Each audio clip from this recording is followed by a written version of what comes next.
श्री हरि के वाहन गरुड़ जी की रोचक कथा। गरुड़ भगवान के बारे में सभी जानते होंगे। ये भगवान विष्णु का वाहन है। भगवान गरुड़ को विनायक, गरुड़मत, तार्क्ष्य, वेंकटेय, नागांतक, विष्णुर्त, खगेश्वर, सुपर्ण और पन्नगासन नाम से भी जाना जाता है। गरुड़ हिंदू धर्म के साथ ही बौद्ध धर्म में भी महत्वपूर्ण पक्षी माना गया है। बौद्ध ग्रंथों के अनुसार गरुड़ को सुपर्ण, अच्छे पंख वाला कहा गया है। जातक कथाओं में भी गरुड़ के बारे में कई कहानियां हैं। माना जाता है कि गरुड़ की एक ऐसी प्रजाति थी जो बुद्धिमान मानी जाती थी और उसका काम संदेश और व्यक्तियों को इधर से उधर ले जाना होता था। कहते हैं कि यह इतना विशालकाय पक्षी होता था जो कि अपनी चोंच से हाथी को उठाकर उड़ जाता था। गरुड़ जैसे ही दो पक्षी रामायण काल में भी थे जिन्हें जटायु और संपाति कहा जाता था। ये दोनों भी दंडकारण्य क्षेत्र में रहते विचरण करते रहते थे। इनके लिए दूरियों का कोई महत्व नहीं था। स्थानीय मान्यता के मुताबिक दंडकारण्य के आकाश में ही रावण और जटायु का युद्ध हुआ था और जटायु के कुछ अंग दंडकारण्य में आ गिरे थे, इसलिए यहाँ एक मंदिर है। पक्षियों में गरुड़ को सबसे श्रेष्ठ माना गया है। ये समझदार और बुद्धिमान होने के साथ साथ तेज गति से उड़ने की क्षमता रखता है। गिद्ध और गरुड़ में फर्क होता है। संपूर्ण भारत में गरुड़ का ज्यादा प्रचार और प्रसार किस लिए है ये जानना जरूरी है। गरुड़ के बारे में पुराणों में अनेक कथाएं मिलती है। रामायण में तो गरुड़ का सबसे महत्वपूर्ण पात्र है। आखिरकार भगवान विष्णु के वाहन गरुड़ का क्या रहस्य है? पक्षी तीर्थ चेन्नई से 60 किलोमीटर दूर एक तीर्थ स्थल है जिसे पक्षी तीर्थ कहा जाता है। ये तीर्थ स्थल वेदगिरी पर्वत के ऊपर है। कई सदियों से दोपहर के वक्त गरुड़ का जोड़ा सुदूर आकाश से उतर आता है और फिर मंदिर के पुजारी द्वारा दिए गए खाद्यान्न को ग्रहण करके आकाश में लौट जाता है। सैकड़ों लोग उनका दर्शन करने के लिए वहां पहले से ही उपस्थित रहते हैं।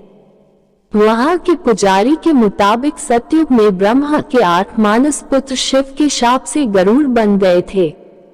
उनमें से 2 सतयुग के अंत में, 2 त्रेता के अंत में, 2 द्वापर के अंत में शाप से मुक्त हो चुके हैं। कहा जाता है कि अब जो 2 बचे हैं वे कलयुग के अंत में मुक्त होंगे। गरुड़ है देव पक्षी। गरुड़ का जन्म सतयुग में हुआ था, लेकिन वे त्रेता और द्वापर में भी देखे गए थे। दक्ष प्रजापति की विनिता या विनता नामक कन्या का विवाह कश्यप ऋषि के साथ हुआ। विनिता ने प्रसव के दौरान 2 अंडे दिए। एक से अरुण का और दूसरे से गरुड़ का जन्म हुआ। अरुण तो सूर्य के रथ के सारथी बन गए तो गरुड़ ने भगवान विष्णु का वाहन होना स्वीकार किया। संपाति और जटायु उन्हीं अरुण के पुत्र थे। बचपन में संपाति और जटायु ने सूर्य मंडल को स्पर्श करने के उद्देश्य से लंबी उड़ान भरी। सूर्य के असह्य तेज से व्याकुल होकर जटायु तो बीच से लौट आए, किंतु संपाति उड़ते ही गए। सूर्य के निकट पहुंचने पर सूर्य के ताप से संपाति के पंख जल गए और वे समुद्र तट पर गिरकर चेतनाशून्य हो गए। चंद्रमा नामक मुनि ने उन पर दया करके उनका उपचार किया और त्रेता में श्री सीता जी की खोज करने वाले वानरों के दर्शन से पुनः उनके पंख जमने का आशीर्वाद दिया। सतयुग में देवताओं से युद्ध। पुराणों में भगवान गरुड़ के पराक्रम के बारे में कई कथाओं का वर्णन मिलता है। कहते हैं कि उन्होंने देवताओं से युद्ध करके उनसे अमृत कलश छीन लिया था। दरअसल ऋषि कश्यप की कई पत्नियां थीं जिनमें से 2 वनिता और कद्रू थी। ये दोनों ही बहनें थीं जो एक दूसरे से ईर्ष्या रखती थी। दोनों के पुत्र नहीं थे तो पति कश्यप ने दोनों को पुत्र के लिए एक वरदान दे दिया। वनिता ने 2 बलशाली पुत्र मांगे जबकि कद्रू ने 1000 सर्प पुत्र रूप में मांगे जो कि अंडे के रूप में जन्म लेने वाले थे। सर्प होने के कारण कद्रू के 1000 बेटे अंडे से उत्पन्न हुए और अपनी मां के कहे अनुसार काम करने लगे। दोनों बहनों में शर्त लग गई थी कि जिसके पुत्र बलशाली होंगे हारने वाले को उसकी दास्ता स्वीकार करनी होगी। इधर सर्प ने जो जन्म ले लिया था, लेकिन वनिता के अंडों से अभी कोई पुत्र नहीं निकला था। इसी जल्दबाजी में वनिता ने एक अंडे को पकने से पहले ही फोड़ दिया। अंडे से अर्धविकसित बच्चा निकला, जिसका ऊपर का शरीर तो इंसानों जैसा था, लेकिन नीचे का शरीर अर्धपक था। इसका नाम अरुण था। अरुण ने अपनी माँ से कहा कि पिता के कहने के बाद भी आपने धैर्य खो दिया और मेरे शरीर का विस्तार नहीं होने दिया, इसलिए मैं आपको श्राप देता हूँ कि आपको अपना जीवन एक सेवक के तौर पर बिताना होगा। अगर दूसरे अंडे में से निकला उनका पुत्र उन्हें इस श्राप से मुक्त न करवा सका तो वह आजीवन दासी बनकर रहेंगी। भय से विंता ने दूसरा अंडा नहीं फोड़ा और पुत्र के शाप देने के कारण शर्त हार गई और अपनी छोटी बहन की दासी बनकर रहने लगी। बहुत लंबे काल के बाद दूसरा अंडा फूटा और उसमें से विशालकाय गरुड़ निकाला, जिसका मुख पक्षी की तरह और बाकी शरीर इंसानों की तरह था। हालांकि उनकी पसलियों से जुड़े उनके विशालकाय पंख भी थे। जब गरुड़ को ये पता चला कि उनकी माता तो उनकी ही बहन की दासी है और क्यों है ये भी पता चला, तो उन्होंने अपनी मौसी और सर्पों से इस दासत्व से मुक्ति के लिए उन्होंने शर्त पूछी। सर्पों ने विंता की दास्ता की मुक्ति के लिए अमृत मंथन ने निकला अमृत मांग। अमृत लेने के लिए गरुड़ स्वर्ग लोक की तरफ तुरंत निकल पड़े। देवताओं ने अमृत की सुरक्षा के लिए 3 चरणों की सुरक्षा कर रखी थी। पहले चरण में आग के बड़े पर्दे बिछा रखे थे, दूसरे में घातक हथियारों की आपस में घर्षण करती दीवार थी और अंत में 2 विषैले सर्पों का पहरा। वहां तक भी पहुंचाने से पहले देवताओं से मुकाबला करना था। गरुड़ सबसे भीड़ गए और देवताओं को बिखेर दिया। तब गरुड़ ने कई नदियों का जल मुख में ले पहले चरण की आग को बुझा दिया। अगले पथ में गरुड़ ने अपना रूप इतना छोटा कर लिया कि कोई भी हथियार उनका कुछ न बिगाड़ सका और सांपों को अपने दोनों पंजों में पकड़कर उन्होंने अपने मुंह से अमृत कलश उठा लिया और धरती की ओर चल पड़े। लेकिन तभी रास्ते में भगवान विष्णु प्रकट हुए और गरुड़ के मुंह में अमृत कलश होने के बाद भी उसके प्रति मन में लालच न होने से खुश होकर गरुड़ को वरदान दिया कि वो आजीवन अमर हो जाएंगे। तब गरुड़ ने भी भगवान को एक वरदान मांगने के लिए बोला तो भगवान ने उन्हें अपनी सवारी बनने का वरदान मांगा। इंद्र ने भी गरुड़ को वरदान दिया कि वो सांपों को भोजन रूप में खा सकेगा। इस पर गरुड़ ने भी अमृत सकुशल वापसी का वादा किया। अंत में गरुड़ ने सर्पों को अमृत सौंप दिया और भूमि पर रखकर कहा कि यह रहा अमृत कलश। मैंने यहाँ इसे लाने का अपना वादा पूरी किया और अब यह आपके सुपुर्द हुआ, लेकिन इसे पीने के आप सभी स्नान करें तो अच्छा होगा। जब वे सभी सर्प स्नान करने गए तभी वहां अचानक से भगवान इंद्र पहुंचे और अमृत कलश को वापस ले गए, लेकिन कुछ बूंदें भूमि पर गिर गई जो घास पर ठहर गई थी। सर्प उन बूंदों पर झपट पड़े, लेकिन उनके हाथ कुछ न लगा। इस तरह गरुड़ की शर्त भी पूरी हो गई और सर्पों को अमृत भी नहीं मिला। त्रेता युग में जब रावण के पुत्र मेघनाथ ने श्री राम से युद्ध करते हुए श्री राम को नागपाश से बांध दिया था, तब देवर्षि नारद के कहने पर गरुड़ ने नागपाश के समस्त नागों को खाकर श्री राम को नागपाश के बंधन से मुक्त कर दिया था। भगवान राम के इस तरह नागपाश में बंध जाने पर श्री राम के भगवान होने पर गरुड़ को संदेह हो गया था। गरुड़ का संदेह दूर करने के लिए देवर्षि नारद उन्हें ब्रह्मा जी के पास भेज देते हैं। ब्रह्मा जी उनको शंकर जी के पास भेज देते हैं। भगवान शंकर ने भी गरुड़ को उनका संदेह मिटाने के लिए काकभूषुंड जी नाम के एक कौवे के पास भेज दिया। अंत में काकभूषुंड जी ने राम के चरित्र की पवित्र कथा सुनाकर गरुड़ के संदेह को दूर किया। लोमश ऋषि के शाप के चलते काकभूषुंडी कौवा बन गए थे। लोमश ऋषि ने शाप से मुक्त होने के लिए उन्हें राम मंत्र और इच्छा मृत्यु का वरदान दिया। कौवे के रूप में ही उन्होंने अपना संपूर्ण जीवन व्यतीत किया। वाल्मीकि से पहले ही काकभूषुंडी ने रामायण गरुड़ को सुना दी थी।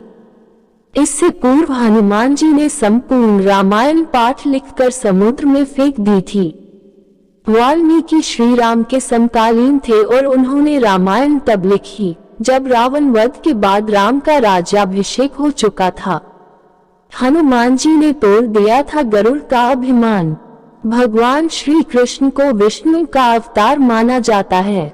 विष्णु ने ही राम के रूप में अवतार लिया और विष्णु ने ही श्री कृष्ण के रूप में। श्री कृष्ण की 8 पत्नियां थीं, रुक्मणी, जाम्बवंती, सत्यभामा, कालिंदी, मित्रबिंदा, सत्या, भद्रा और लक्ष्मणा।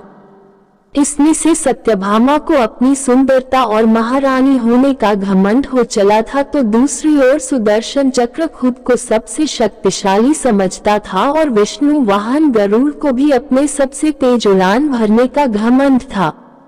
एक दिन श्री कृष्ण अपनी द्वारिका में रानी सत्यभामा के साथ सिंहासन पर विराजमान थे और उनके निकट ही गरुड़ और सुदर्शन चक्र भी उनकी सेवा में विराजमान थे। बातों ही बातों में रानी सत्यभामा ने व्यंग्यपूर्ण लहजे में पूछा, हे प्रभु, आपने त्रेतायुग में राम के रूप में अवतार लिया था, सीता आपकी पत्नी थी, क्या वे मुझसे भी ज्यादा सुंदर थी? भगवान सत्यभामा की बातों का जवाब देते उससे पहले ही गरुड़ ने कहा, भगवान, क्या दुनिया में मुझसे भी ज्यादा तेज गति से कोई उड़ सकता है? तभी सुदर्शन से भी रहा नहीं गया और वह भी बोल उठा कि भगवान, मैंने बड़े बड़े युद्धों में आपको विजयश्री दिलवाई है, क्या संसार में मुझसे भी शक्तिशाली कोई है? द्वारकाधीश समझ गए कि तीनों में अभिमान आ गया है। भगवान मंद मंद मुस्कुराने लगे और सोचने लगे कि इनका अहंकार कैसे नष्ट किया जाए। तभी उनको एक युक्ति सूझी। भगवान मंद मंद मुस्कुरा रहे थे।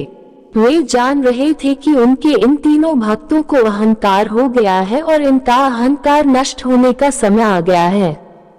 ऐसा सोचकर उन्होंने गरुड़ से कहा कि हे गरुड़, तुम हनुमान के पास जाओ और कहना कि भगवान राम माता सीता के साथ उनकी प्रतीक्षा कर रहे हैं। गरुड़ भगवान की आज्ञा लेकर हनुमान को लाने चले गए। इधर श्री कृष्ण ने सत्यभामा से कहा कि देवी, आप सीता के रूप में तैयार हो जाएं, और स्वयं द्वारकाधीश ने राम का रूप धारण कर लिया। तब श्री कृष्ण ने सुदर्शन चक्र को आज्ञा देते हुए कहा कि तुम महल के प्रवेश द्वार पर पहरा दो और ध्यान रहे कि मेरी आज्ञा के बिना महल में कोई भी प्रवेश न करने पाए। सुदर्शन चक्र ने कहा, जो आज्ञा भगवान, और भगवान की आज्ञा पाकर चक्र महल के प्रवेश द्वार पर तैनात हो गया। गरुड़ ने हनुमान के पास पहुंचकर कहा कि हे वानर श्रेष्ठ, भगवान राम माता सीता के साथ द्वारका में आपसे मिलने के लिए पधारे हैं। आपको बुला लाने की आज्ञा है। आप मेरे साथ चलिए, मैं आपको अपनी पीठ पर बैठाकर शीघ्र ही वहां ले जाऊंगा। हनुमान ने विनयपूर्वक गरुड़ से कहा, आप चलिए बंधु, मैं आता हूँ। गरुड़ ने सोचा, पता नहीं ये बुरा वानर कब पहुंचेगा। खैर, मुझे क्या कभी भी पहुंचे, मेरा कार्य तो पूरा हो गया।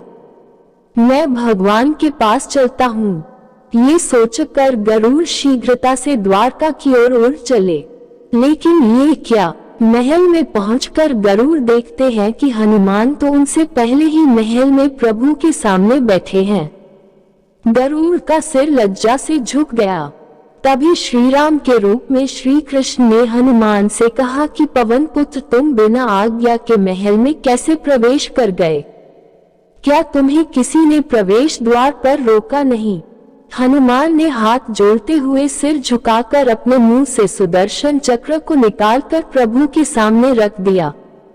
हनुमान ने कहा कि प्रभु, आपसे मिलने से मुझे क्या कोई रोक सकता है? इस चक्र ने रोकने का तनिक प्रयास किया था, इसलिए इसे मुंह में रख मैं आपसे मिलने आ गया। मुझे क्षमा करें। भगवान मंद मंद मुस्कुराने लगे। अंत में हनुमान ने हाथ जोड़ते हुए श्री राम से प्रश्न किया, हे प्रभु, मैं आपको तो पहचानता हूँ, आप ही श्री कृष्ण के रूप में मेरे राम हैं। लेकिन आज आपने माता सीता के स्थान पर किस दासी को इतना सम्मान दे दिया कि वह आपके साथ सिंहासन पर विराजमान है। अब रानी सत्यभामा का अहंकार भंग होने की बारी थी। उन्हें सुंदरता का अहंकार था जो पल भर में चूर हो गया था।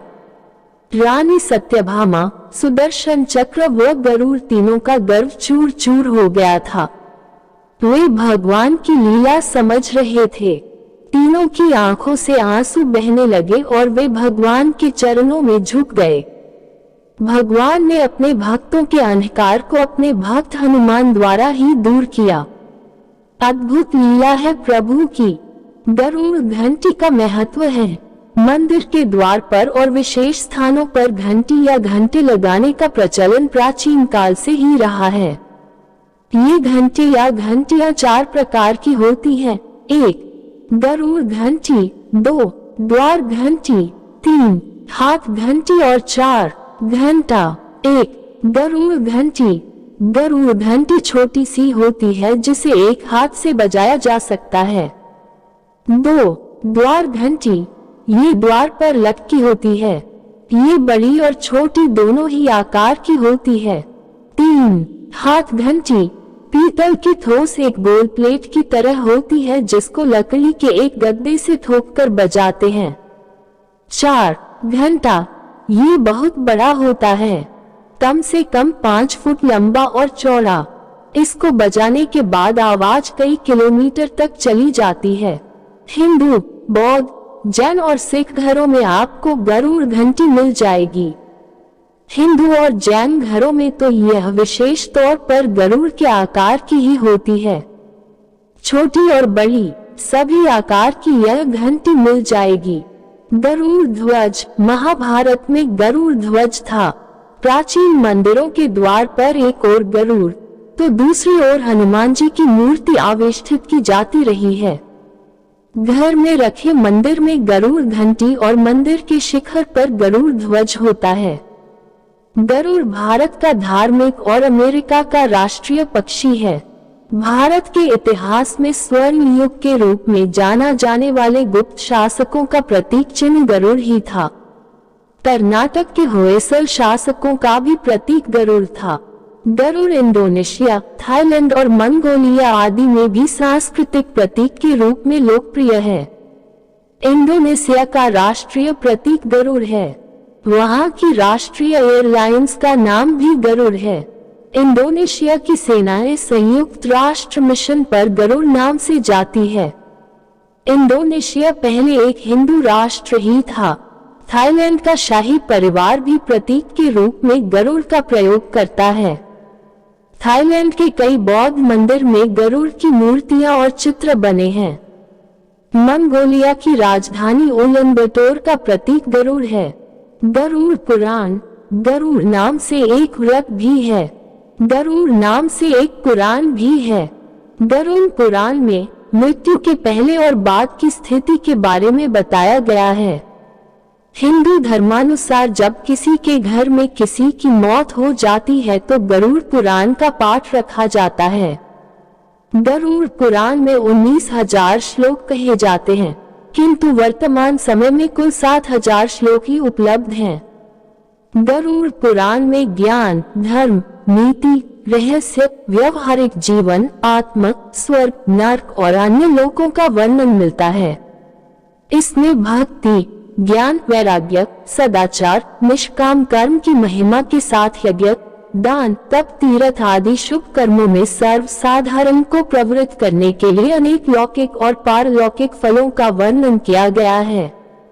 इसके अतिरिक्त इसमें आयुर्वेद, नीतिसार आदि विषयों के वर्णन के साथ मृत जीव के अंतिम समय में किए जाने वाले कृत्यों का विस्तार से निरूपण किया गया है।